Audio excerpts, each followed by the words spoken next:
عن شكل الحليب دايما نفس نشوفه. المبنى، نفس البناية.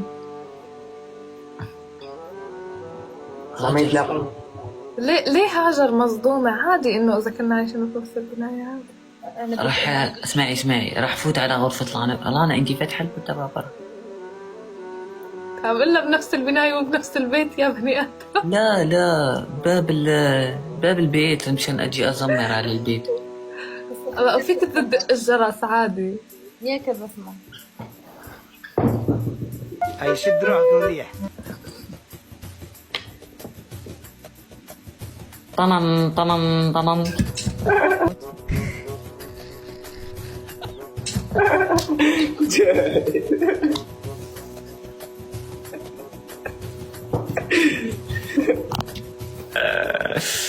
اي أنا سمعت صوت الجرس.